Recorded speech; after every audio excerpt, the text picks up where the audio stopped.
আমাদের কাছে একটি অ্যারেনিয়ামের গাছ, নতুন চারা।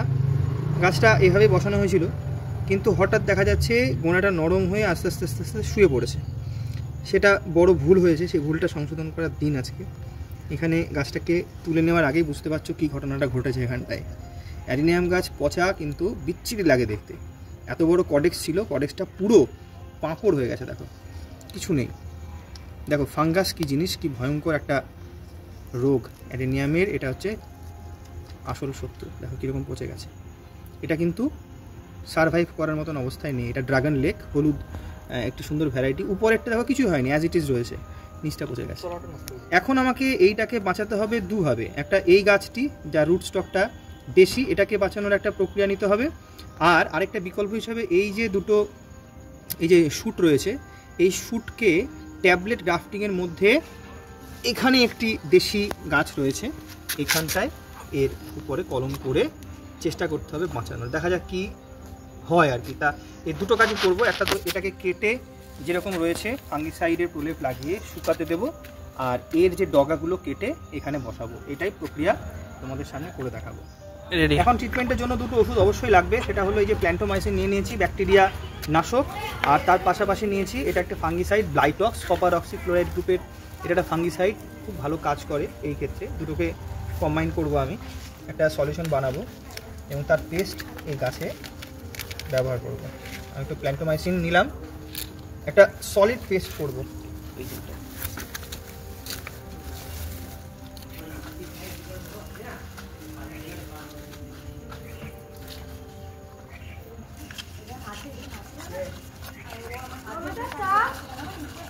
আমার এখানটায় পেস্ট তৈরি হয়ে গিয়েছে। এবার অপারেশনের টাইম।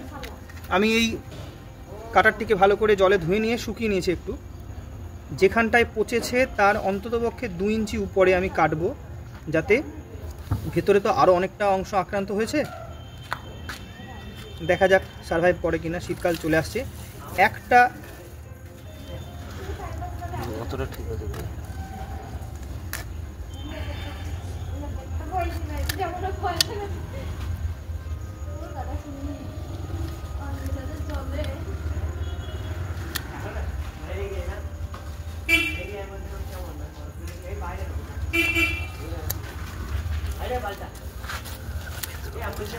পচে গেছে এই জায়গাটা। এই অংশটাও রাখলে চলবে না, কারণ যতক্ষণ পর্যন্ত না ফ্রেশ অংশ বেরোচ্ছে। এইটুকুনি দাঁড়ালো। যতটা আক্রান্ত ছিল তার থেকে প্রায় 1 ইঞ্চি উপরে আমি কেটে দিয়েছি। এবার এখানে যে সলিউশনটা করেছি, এইটা করে এই প্রলেপটা লাগিয়ে দিচ্ছি।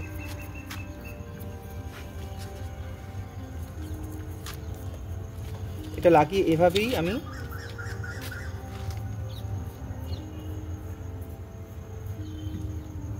মিনিট 10 শুকাবো। শুকিয়ে তারপরে আমি মাটিতে প্রতিস্থাপন করব। এর পাশাপাশি আরেকটা ছোট কাজ করব। এই গাছটা যদি এখান থেকে না বাঁচে, যাতে এই ভ্যারাইটিটা আমরা পাই, ড্রাগন লেক এই ভ্যারাইটি, তার জন্য এর সায়ন আমি কিন্তু কেটে নেব। একটাই সায়ন নেব আমি, কারণ একটাই সায়ন আমার প্রয়োজন। হেলদি যে সায়নটা সেটাই নিচ্ছি। এই হবে।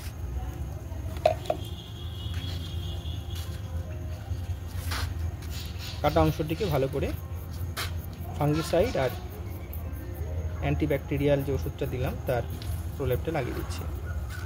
এবার এটা শুকাবে। মিনিট 10 রাখবো আমি শুকিয়ে। এই যে সায়নটি নিলাম, এটা আমি একটা দুটো যথেষ্ট চোখ, আমি আরেকটা এক্সট্রা রাখার চেষ্টা করব। 3টে আছে, হ্যাঁ 3টেই আছে। আমি এখান থেকে এইটুকুন অংশটা নিচ্ছি।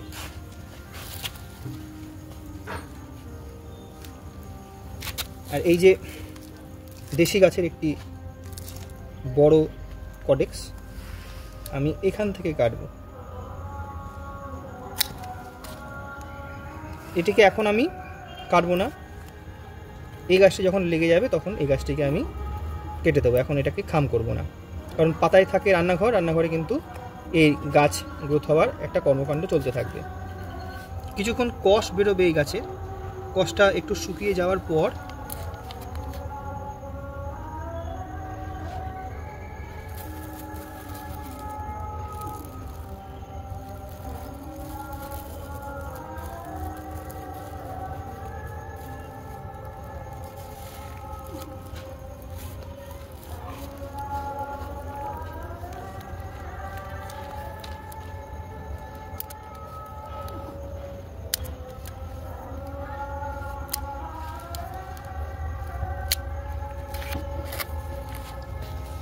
এইভাবে করে, এটা হলো কডেক্স বা রুট স্টক, আর উপরে দিলাম এই ড্রাগন লিকে একটা ছোট্ট সায়ান।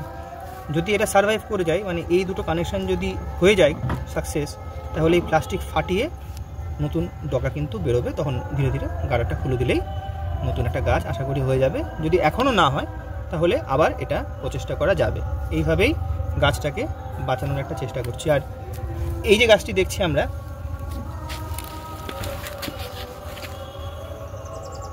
যে মাটিতে গাছটা ছিল সেই মাটিটা পুরোপুরি এখন সরিয়ে দেওয়া হলো, কারণ ওই মাটিতেই কিন্তু ফাঙ্গাসটা লেগেছিল, যে কারণে নতুন মাটি নেওয়া হলো।